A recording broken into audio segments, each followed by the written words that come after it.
Jésus, levant les yeux, vit les riches qui mettaient leur offrande dans le tronc. Il vit aussi une veuve indigente qui mettait 2 petites pièces de monnaie.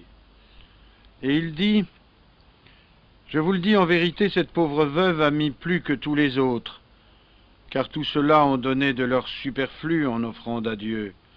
Mais cette femme a donné de sa pauvreté, tout ce qu'elle avait pour vivre. » Quelques-uns, disant que le temple était orné de belles pierres et de riches offrandes, Jésus dit, « Des jours viendront où de ce que vous regardez là, il ne restera pas pierre sur pierre qui ne soit renversée. » Alors ils lui demandèrent, « Maître, quand ces choses arriveront-elles?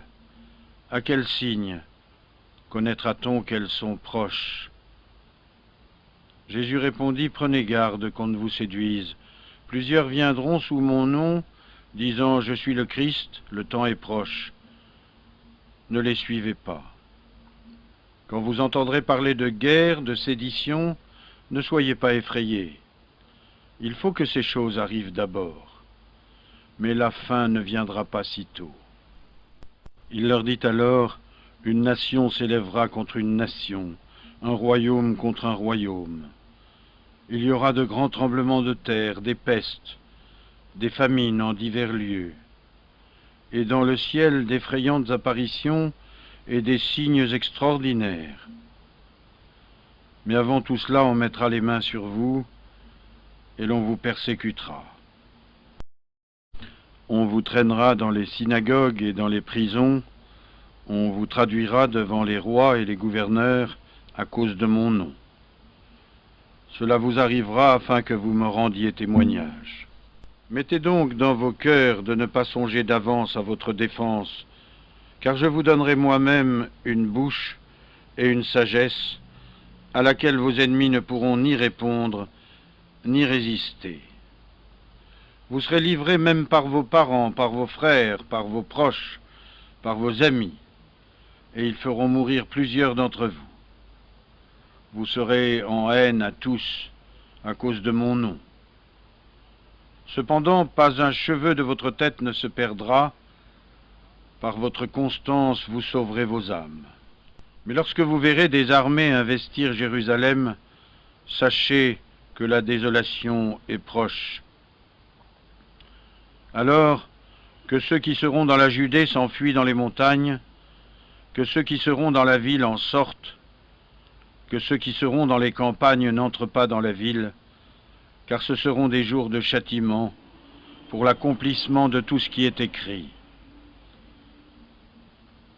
Un malheur guette les femmes qui seront enceintes ou qui allaiteront en ces jours-là, car la détresse sera grande sur la terre et grande la colère contre ce peuple.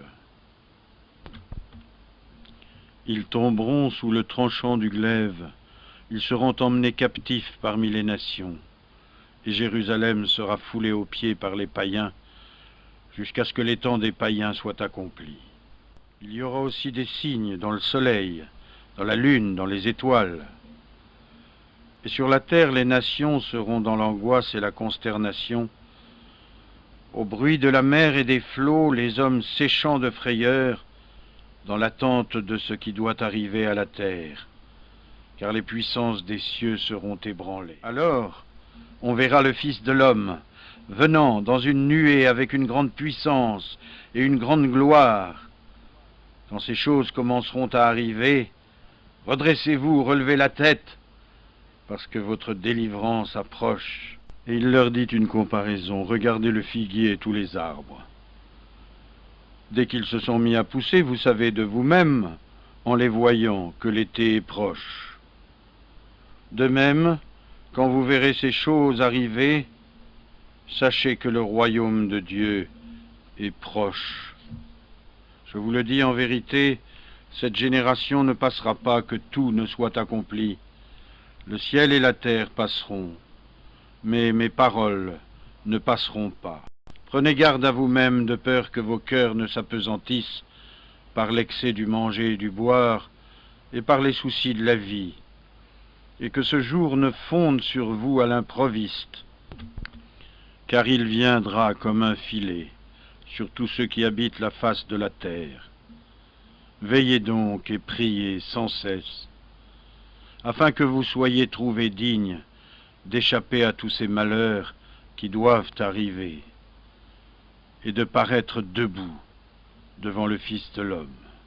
Pendant le jour, Jésus enseignait dans le temple, et il en sortait pour aller passer la nuit sur la montagne qu'on appelle Mont des Oliviers, et tout le peuple, dès le matin, venait à lui pour l'écouter dans le temple.